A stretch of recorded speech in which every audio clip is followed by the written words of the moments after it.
Roseanne. Good afternoon, ma'am. Can you tell me about yourself?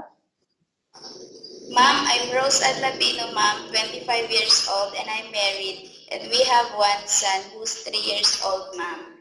Okay, I have few questions for you to answer, so let's start. Why do you want to work as a maid?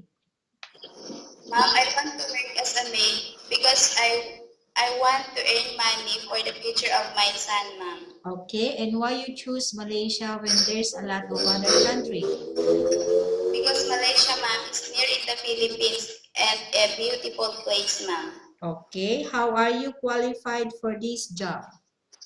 I am a hardworking person, ma'am. Okay, may I know what is your educational level is?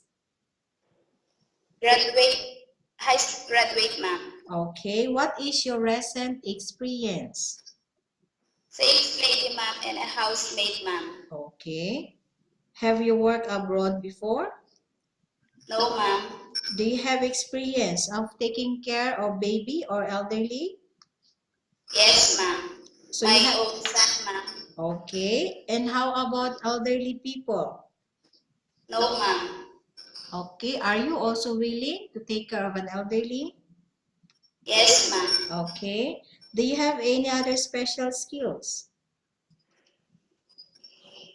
Cooking, ma'am. Cooking, okay. Are you willing to learn new skills? Yes, ma'am. Are you willing to work with a family where the mother-in-law or any relative stay together? Yes, ma'am. Currently, are you still working now? No, ma'am. Do you know how to cook? Yes, ma'am. And what sort of food can you cook? Filipino dish, ma'am.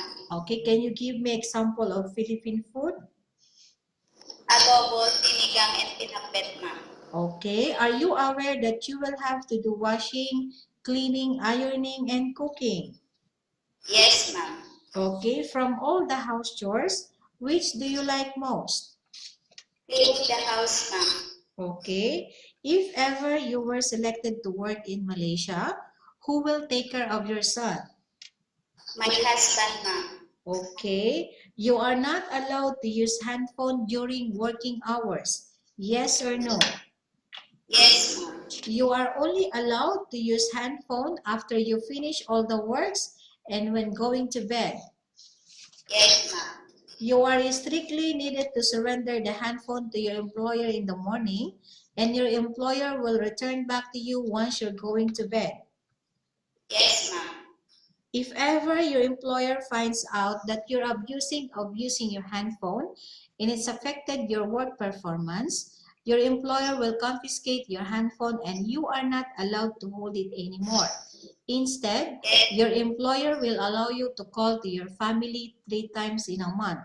You only allowed to bring normal phone and you are not allowed to bring smartphone. Are you agreed for the terms and conditions? Yes, ma'am. Are you agreed to the rules and regulation for the handphone? Yes, ma'am. How many years is the contract as you agreed and understand? Pardon, ma'am. Okay, repeat. How many years is the contract as you agreed and understand? 2 years, ma'am. Okay, can you describe for me your ethics, your attitude? Hardworking, ma'am. Okay, and how can you assure to us that you will work hard in Malaysia? I will do my best. I will do my best to do my duties and responsibilities to my employer for the future of my son, ma'am. Okay. Can you promise not to use the telephone without the permission of your employer? Yes, ma'am. Can you promise not to put on makeup but to dress properly while work? Yes, ma'am. Can you promise not to invite friends and relatives without the consent of your employer? Yes, ma'am. Can you promise not to ask for advance salary from your employer under any circumstances? Yes, ma'am.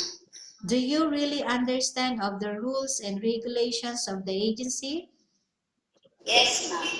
Do you pay any placement fee for you to come to Malaysia to work as a maid? No, ma'am. Do you have any history of sickness? Example, breast cancer or any other illness? No, ma'am. Do you suffer from any skin diseases, allergy, or physical defect? No, ma'am. Have you suffered from any serious illness? No, ma'am. Do you smoke? No, ma'am. Do you have any tattoo in your body? No, ma'am. Do you take any prohibited drugs? No, ma'am. Have you undergone any operation? No, ma'am. Are you medically fit? Yes, ma'am. Are you on any medication? Pardon, ma'am.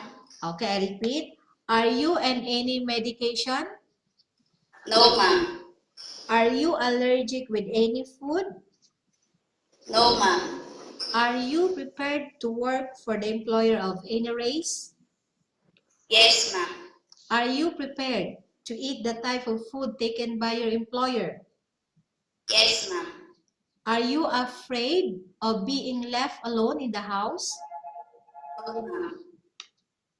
I repeat, are you afraid of being left alone in the house? No, ma'am. Okay. Are you afraid of dogs or other pets? Yes, ma'am. Okay. Can you promise to work according to instruction from your employer? Yes, ma'am. Okay. Do you have any immediate family working in Malaysia?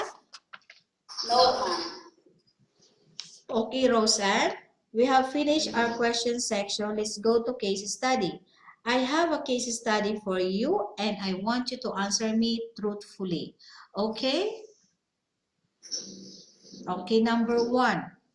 Upon arrival in Malaysia within 6 months, if ever any of your family members passed away, what will you do?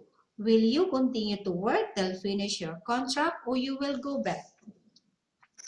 I will continue my work, ma'am, until I finish my contract, ma'am. Okay, number 2. Tell us about yourself and why do you want to work in Malaysia as domestic helper? I am Rose Antabino, ma'am, 25 years old, and I'm married, and I have one son. And I want to work in Malaysia, ma'am, because I want to earn money for the future of my son. Okay, Roseanne, what do you want to tell the employer who watching your video right now? Good afternoon, ma'am, sir. Please choose me as your housemate, and I promise to do my best to do my duties and responsibilities as your housemate, ma'am. Thank you, ma'am. Okay, thank you very much, Roseanne. We will update to your agency if there's any selection made by the employer. Yes, ma'am.